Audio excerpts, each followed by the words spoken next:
Bapak, Ibu, dan saudara sekalian, firman Tuhan akan kita renungkan dari Galatia 1 ayat 17-19 demikian. Juga aku tidak pergi ke Yerusalem mendapatkan mereka yang telah menjadi rasul sebelum aku. Tetapi aku berangkat ke tanah Arab dan dari situ kembali lagi ke Damsyik. Lalu, 3 tahun kemudian, aku pergi ke Yerusalem untuk mengunjungi Kefas. Dan aku menumpang 15 hari di rumahnya. Tetapi aku tidak melihat seorang pun dari rasul-rasul yang lain, kecuali Yakobus, saudara Tuhan Yesus. Saudara-saudara sekalian, berlindung kepada para pemegang otoritas yang lebih tinggi, ketika otoritasnya sendiri diragukan, adalah jalan keluar yang logis bagi para pemula. Tetapi tidak demikian dengan Paulus. Ketika orang-orang meragukan otoritasnya sebagai rasul, ia tidak berlindung kepada otoritas para rasul di Yerusalem, melainkan justru menyatakan kebenaran bahwa setelah bertobat, dia tidak datang kepada mereka, tetapi pergi ke tanah Arab dan kemudian ke Damsyik. Selama 3 tahun, Paulus berdiam diri, mengkaji ulang apa yang telah dia pelajari sejak kecil dengan cara pandang yang sudah diperbarui. Sehingga dengan pertolongan Roh Kudus, ia dapat melihat kebenaran yang sebelumnya tidak pernah dia lihat.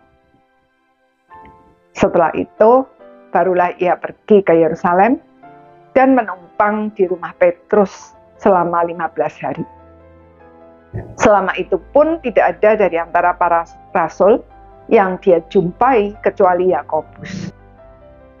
Dengan kata lain, Paulus tidak punya kesempatan untuk belajar dari para rasul itu. Saudara, Paulus menceritakan semua itu untuk menegaskan bahwa otoritasnya sebagai rasul tidak dia dapat dari manusia, melainkan dari Tuhan Yesus sendiri yang telah menjumpainya secara pribadi di jalan ke Damsyik. Justru ketika dia sedang bersemangat untuk mematikan kekristenan. Dia melakukan itu karena pada saat itu ia menganggap kekristenan sebagai sekte atau aliran sesat. Keabsahan panggilan Paulus sudah teruji selama berabad-abad dan diperkuat dengan tulisan-tulisannya sebagai bagian dari kanon Alkitab. Jadi, layakkah kerasulan Paulus diragukan? Sebaliknya, tidak sedikit orang yang mengaku dirinya sebagai rasul. Tetapi sebenarnya Tuhan tidak pernah memanggil mereka.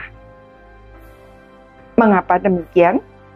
Karena selain ke-12 murid Tuhan Yesus, termasuk Matias sebagai pengganti Yudas, panggilan Paulus sebagai rasul adalah panggilan khusus yang tidak akan pernah diulangi. Setelah Paulus, walaupun fungsi rasul masih tetap ada, jabatan rasul sudah tidak ada lagi.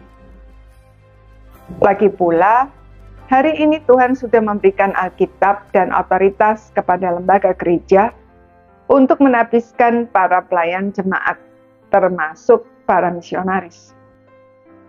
Karena itu, semua klaim bahwa seseorang mendapat panggilan khusus dari Tuhan harus diuji kebenarannya dan dikonfirmasi keabsahannya oleh lembaga gereja.